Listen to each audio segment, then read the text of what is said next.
안녕하세요. 법인보험 법인영업 알려주는 TV의 김교수입니다. 저희 법인영업 관련해서는 지금 가장 중요한 것 중에 하나가 세법 개정입니다. 지난 7월 22일 날 세법 개정안이 발표되고 나서 이후 진행 사항과 몇 가지 좀 더 중요한 포인트들을 같이 보도록 하겠습니다. 이슈가 되고 있는 부분들이 있어서 말씀을 좀 드리려고 하는데요. 22일 날 세법 개정안이 발표가 되고 나서 한 20일 정도 입법 예고 후에 8월 25일 날 국무회의를 통과를 했습니다. 9월 달에 정기국회에 제출이 됐고 크게 이변이 없는 한 기존에 나왔던 안들이 대부분 그대로 적용이 될 거라고 생각을 합니다. 그래서 기존 안건들 중에서 법인 대표님들하고 저희가 꼭 하반기에는 함께 준비하고 진행을 해야 될 사안들이 있습니다. 그래서 이 부분들을 다시 간단히 정리를 해 보도록 하겠습니다.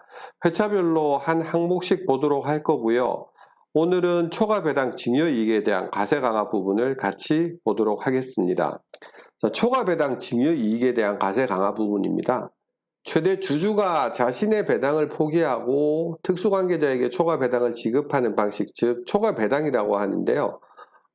증여할 경우에는 증여세 부분을 좀 더 강화를 하겠다라는 부분입니다. 기존에는 이 초과배당 또는 차등배당이라고 하는 이 부분에 대해서는 소득세와 증여세를 비교해서 큰 금액을 과세를 했었는데 현재 세법 개정안에 올라가 있는 걸 보면 증여세와 소득세 모두 과세하겠다라는 부분이고요. 다만 증여세 가액에서 소득세를 차감하겠다라는 부분인데 이 부분을 좀 더 자세히 보고 뭐가 문제고 또 어떤 부분을 준비해야 될지를 말씀을 드리도록 하겠습니다. 자, 우리가 회사의 모습을 손익계산서라는 걸 통해서 간단하게 보면 제가 그림은 좀 거꾸로 그려놨습니다.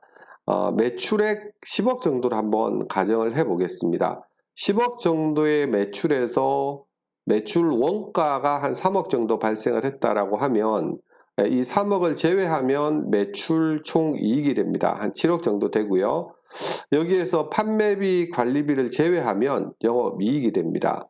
한 3억 정도 잡았기 때문에 영업이익이 한 4억 정도 되겠죠.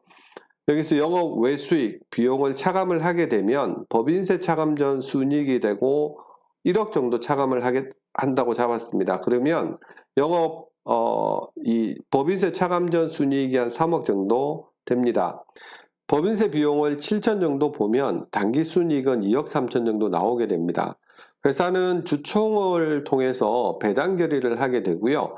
주주에게 이 배당을 통해서 이익금을 환원하게 됩니다.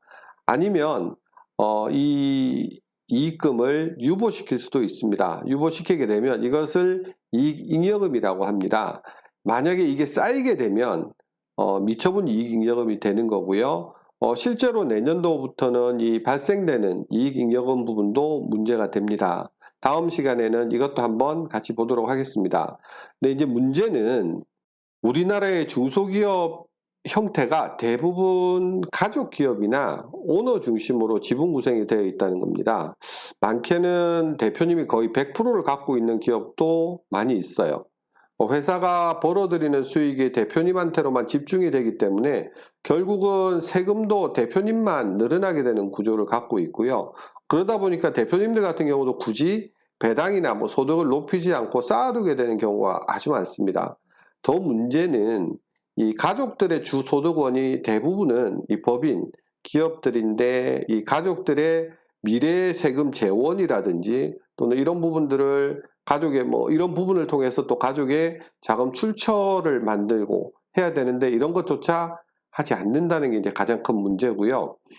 가족의 자금 출처 조성하는데 가장 효과적이었던 정책이 배당을 통한 정책인데 그 중에서 가족들이 지분을 많이 가지고 있지 않아도 배당 금액을 많이 받을 수 있었던 이 초과배당 또는 차등배당이라고 하는 이 방법이 최고의 방법이었는데 이게 내년부터 세금 부담으로 좀 어려워질 수도 있다는 부분입니다. 자, 배당은 상법상 원칙은 주주평등의 원칙에 따라서 각 주주가 가진 주식의 수에 따라서 해야 됩니다. 근데 대법원 판례에 이런 게 있습니다. 대법원 판례를 보면 대주주 스스로 이익배당 청구권의 전부 또는 일부를 포기하거나 일반 주주에게 양도한 것으로 볼 수 있다면 주주평등의 원칙을 규정하는 상법 제464조의 규정을 위반한다고 보지 않는다라고 판결을 했기 때문에 결국은 이 초과 배당, 차등 배당이 가능하게 된 겁니다. 이 초과 배당은 세법에서 최대 주주의 특수관계인들인 이 주주가 본인의 지분 비율을 넘어서 초과 배당을 받은 경우에는 이 초과 배당 금액에 대해서는 증여세를 부과한다라고 되어 있습니다.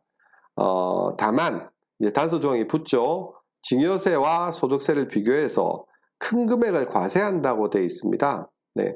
소득세가 높을 경우에는 소득세 처리로 종결이 됐던 거기 때문에 사실 이 부분을 많은 기업들이 활용을 좀 많이 했었습니다.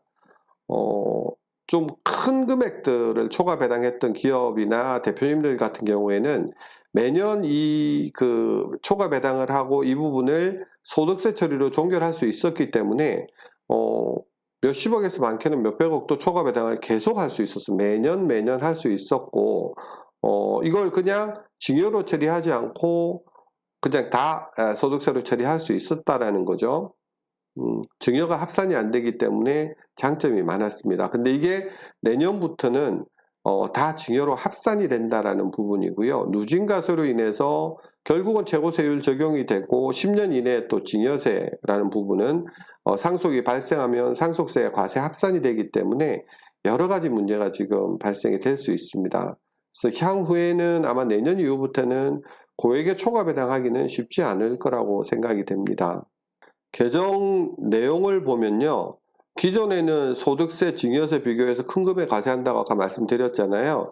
이제는 증여세하고 소득세 두 개 다 과세하겠다라는 건데 이렇게 하는 이유가 초과 배당을 활용하는 많은 기업들이 결국 집의 주주가 자기 자녀나 특수관계인, 대부분 가족이겠죠. 특수관계인한테 부를 일정 부분은 세금 절세를 한다라고 봤는데 사실 기업에서는 이 절세라기보다는 이 부분을 조세 회피라고 보는 거예요. 탈세 비슷하게 본 것 같습니다. 그래서 결국 세금 절세를 해서 무상으로 부를 이전한다. 부를 이전하기 위한 수단으로 활용했다라고 봤기 때문에 이번에 세법 개정이 된 것 같고요. 자, 오른쪽 그림을 한번 보면서 같이 이해를 좀 더 쉽게 하도록 해보겠습니다. 위에 개정 전 사항을 보면 한 20억 정도 초과 배당을 했다라고 볼게요. 배당을 하고 증여를 하면 20억 초과 배당할 때 배당세를 내고요. 그 다음에 증여세를 내고 나면 실제 내는 세금은 합산해서 한 11억 7천 정도 되거든요. 근데 그냥 초과 배당을 했을 경우에는 소득세 8억 9천 정도 소득세로 종결이 됩니다. 왜냐하면 이게 증여세가 이 구간에서는 6억 4천만 원 정도 되기 때문에 소득세 구간이 높지 않습니까? 그래서 소득세로 종결 처리가 됩니다. 근데 문제는 개정 후를 보면 이 초과 배당을 하더라도 전체 배당가액에서 소득세를 뺀 금액에 대해서 다시 증여세를 내야 되기 때문에 결론적으로는 배당하고 증여하는 결과하고 같이 가겠다라는 겁니다. 그래서 앞서도 얘기했지만 조세회피 악용을 없애겠다라는 것이 이번 세법 개정의 결론인 것 같습니다. 자, 우리가 세법 개정으로 이 초과 배당이 어려워지고 또 유보소득세가 앞으로 내년도 이후부터 또 과세되는 부분이 발생하게 되고요. 다주택자 같은 경우도 지금 세금 폭탄이라고 할 정도로 세금이 많이 늘어나게 됐습니다. 결국은 내년도 이후에는 엄청나게 많은 세금 재원을 준비를 해야 됩니다. 밑에 보시면 예를 하나 들어보겠습니다. 아래 조정 대상 지역에 다주택을 갖고 있던 대표님들도 지난번 부동산 대책 때문에 한시적으로 양도세 중과 배제를 6월까지 해드렸었거든요. 근데 이것조차 내년부터는 소득세 부담이 대폭 증가하기 때문에 빨리 증여를 해야 되는데 부담부 증여 활용이 불가하기 때문에 결국은 일반 증여를 하기 위해서 세금 준비를 좀 많이 하셔야 될 것 같습니다.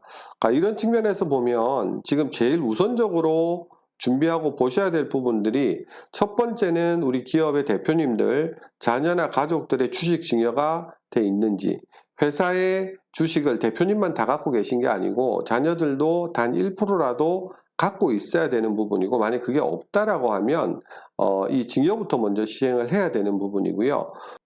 두 번째는 정관에 중간 배당 규정이 있는지 확인을 하시고 없으면 정관의 이 부분 개정을 통해서 중간 배당 규정 항목을 삽입을 해야 됩니다.